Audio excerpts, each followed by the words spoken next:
Welcome to another edition of Bikes, Burpees, and Backhands. This is your host, David Matthews, here with a tennis wrap-up.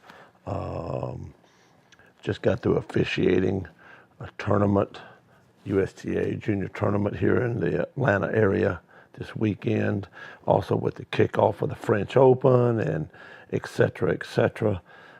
Going to chat a little bit about what you can and can't do with your players, whether you're a coach or a parent.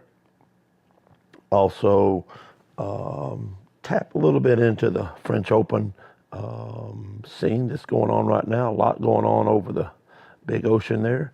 But first, I'm going to get right into a topic that's hit the metro Atlanta area, also, I'm sure in Florida, Savannah. I've seen a lot of people here in the Southeast chatting a lot about it. Dealing with the heat.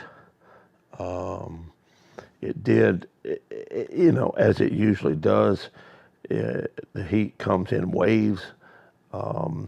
This, I guess, spring and now summer. We're not quite into the official summer, which is, I think, June 22nd. But I do believe we've been in the mid to upper 80s about 4, 5, 6 days here in the Atlanta area back about a week or two ago.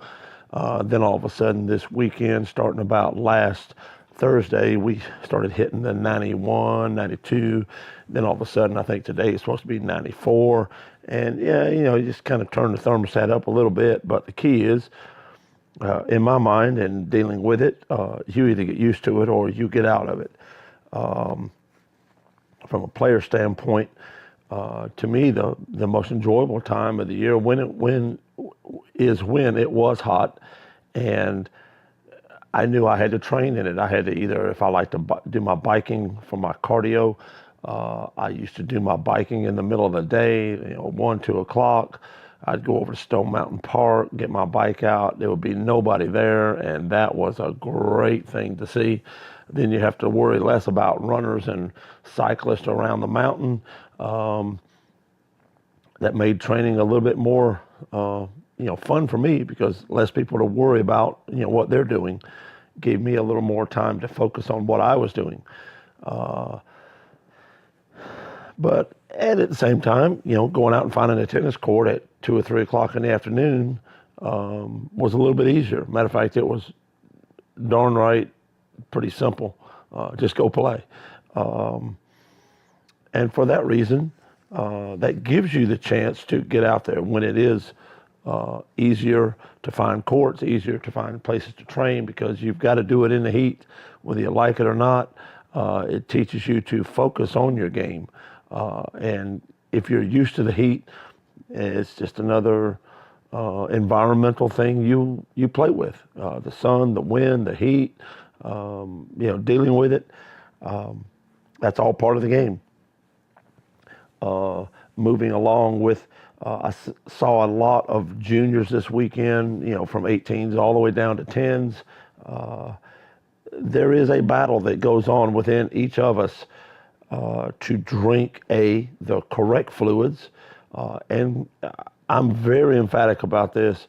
When I say the correct fluids, I'm sure every nutritionist is going to chirp in. They've got this supplement, this water, this Gatorade, I just got to tell you, folks, last time I looked, there are so many millions or billions of people on this planet, and not any one of us look the same, nor is our inside identically the same. It's a tough road. I've seen players do things all the way down to drinking baby Pedialyte, which is supposed to be high in electrolytes. They would spike it with some Gatorade or something to kind of give it a sweeter taste. After a while, your taste can be acquired for that Pedialyte, and you don't need anything to spike it with. I've heard and seen and used pickle juice to stave off cramps. A grape extract, I've heard of that supplement. I've heard of a lot of different things. But when you're on the court and you're trying to take in fluids at changeover to stop you from getting dehydrated, there is a fine line in what you drink.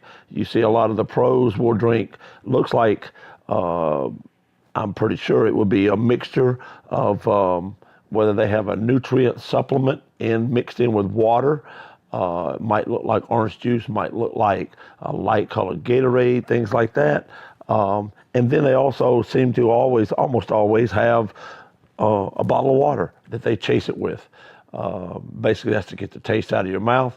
And that combination is individual to each and every person. I tend to like, if I drink any Gatorade, I'm old school. I like the old lemon lime or orange Gatorade, but I do not drink it totally. I will drink it and then also drink down a couple of good gulps of water after it to kind of dilute it, but also to not leave that sweet taste in my mouth. That's just me personally. I know exactly how much I'm going to drink when I walk over there. I know what feeling like a fish bowl feels like. I've done that before. Don't want to do that again. And there is a certain level of fluid you as a player can take in before you start feeling nauseous or like a fish bowl. Like I said, I've had cramps before, overabundance of fluid, that won't digest in your system. All you can do then is try to move slowly between points, end the points real short, and hopefully that fluid will get in your system. If it don't, then you're done. You pretty much will be a walking fish bowl the rest of the, probably 3-4 hours away. But that's something you don't want to get to. But you have to border that fine line of drinking too much or too little. You don't want to get dehydrated either. That's kind of the other thing you can do while you're on the court. I see a lot of players taking coolers out there, stuff like that. They have those frog togs or like spongy towels. You can take that in you can put it in a Ziploc. You can drop it in the water. When you get it changed over, sit on the bench, wring it out, put a little wipe down your face with a cool frog tog, and maybe even put a little water on the back of your neck. With that frog tog, squeeze it out on the back of your neck. Let some of that cool water go down. Make sure you're wearing wristbands to stop you from sweating on the grip. That's another, war within itself. And like I said, you have to learn to battle the sun, the heat, everything, and be prepared to play it all. That is the way that the game is played. We all play the environment. You have to get along with it. Mother Nature can beat you, or you can let Mother Nature beat somebody else, and you get the win and go on to the next round. Moving on to things that I see quite a bit from the refereeing standpoint, we try to neutralize everything off the court so that the players on the court can and should handle their situations within them and their opponent. That being said, the players need to know that if they think they're not getting a fair shake on line calls, and I'm not saying call an umpire out right at the first whim of a missed line call, because if you think you see a ball 78 feet away, or even if you're standing just behind the baseline a yard or two and you hit a ball toward the baseline, if you hit that ball near that baseline, there's a good chance 80 feet away, 78 feet away, you're going to get some calls and you're not going to get some calls. You don't like the calls, hit it a little further in if you're that good. And that's just the way that one plays out. I used to judge my line calls on the other side based on I would need to be into the net, which I know in today's world, a lot of players don't ever go to the net. So rightfully, I'm not going to tell you the question calls that are on the baseline. Now, on the sidelines, you got a little better view. If you're looking down a sideline and you hit a ball down the line, you're still looking through the net usually. So I tell people to refrain so much as they can to only question calls when they're encroaching upon the net, at least around the service line. You got a better view over the net. That's just my opinion. But I usually will give an opponent one or two what I think are really close calls, especially if they're in a situation that a close call makes a big difference. I will make note of that. And when it comes to those situations again, I'll make sure my next shot's in those situations, those high pressure situations, you're add in, add out, and deuce points to get an ad. I don't hit the ball close. It's not going to happen. I'll hit an extra shot. They may pass me, but I will not miss a ball or give them a chance to make that situation call again. That's part of tennis, and you have to learn when to not let it get close and don't let it get close. If you're that good, then do it. That's the one thing I did see a lot, and I see a lot in junior tennis is players will not call an umpire to help or to get them out on the court, even just for a couple of games to monitor. And that's not a good thing. You don't have enough umpires to go on every court.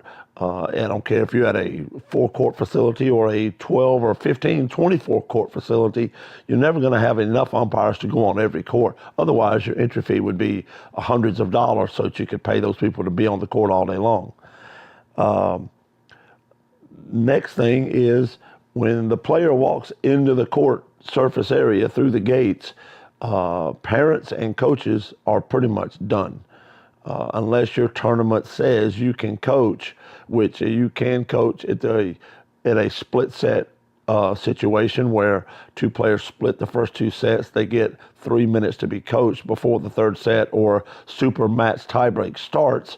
You should leave those players alone. I see parents and players thinking that a foreign language can be hollered out, and you think you're talking to somebody next door, but that sound is carrying 150 feet to the court surface itself.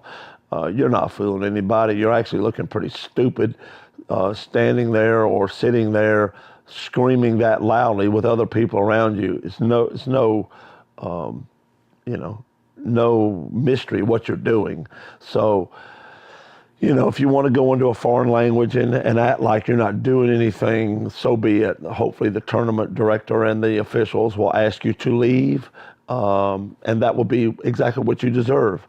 That is, you need to let the players learn and take the tools that their coach has taught them, or just take the tools that they have learned from playing in tournaments and continually grow knowledge and grow an expertise in a game that is multifaceted. It is not easy, nor will it ever be easy. Another situation that we saw this weekend when the heat got so hot, we had several players, walking from the bench back out to the courts, or in the middle of a game, looked like they were about to fall over from the heat. And part of that is they didn't take care of themselves at changeovers, like I said, with the frog towel or a towel, wiping off their face with some cool water, the back of their neck, things like that. That does help keep your temperature down so that you can actually play the game. We as officials are there for one main reason, that is your safety. If we see that players are staggering to the bench or from the bench or in between points, they're walking along and all of a sudden they take 3 or 4 steps to the left or right and they barely hold their balance. I would hope that a player's coach or parents would think of their well-being of a heat stroke first and foremost, and forget that this is a game. This is life that we live, and you need to take care of that player so they can continue to play.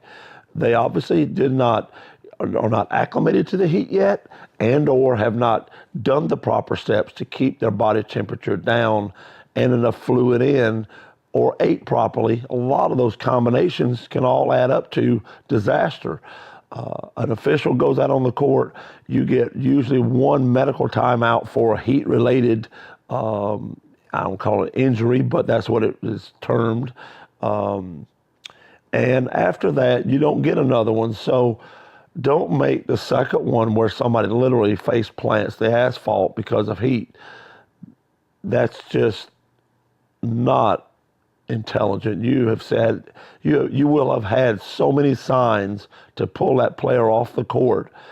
They can go on and get acclimated to it over the next week to 10 to 2 weeks, and then they'll be fine. But if they face plant and go into a heat stroke, it's going to be months before they can come back, and that is a tragedy that you will have allowed to happen. So if an umpire goes out and starts to pull somebody off that court, and it's more than the first time he's been out there, he or she's been out there, please understand that it's not ridiculous. This is a life and death kind of thing. Heat stroke is no play. So give the umpires the leeway, but at the same time, you as a parent or coach should be thinking of their health and well-being way before anything else. This is going to be a short podcast, not short, but usually mine are about 15 to 20 minutes. I hope you gain some information from this that will help you to endure the heat, enjoy this great game, because the environmental issues that tennis presents as you play is part of the game. And, as much as we like to keep things, quote, safer for you, unless you're playing an indoor tennis tournament, the sun, the heat, the humidity is always going to be a factor. That's what makes tennis such a great game. Hope you've enjoyed this podcast. I would like to thank you for tuning in and listening. I hope that if you like it, you'll leave a review.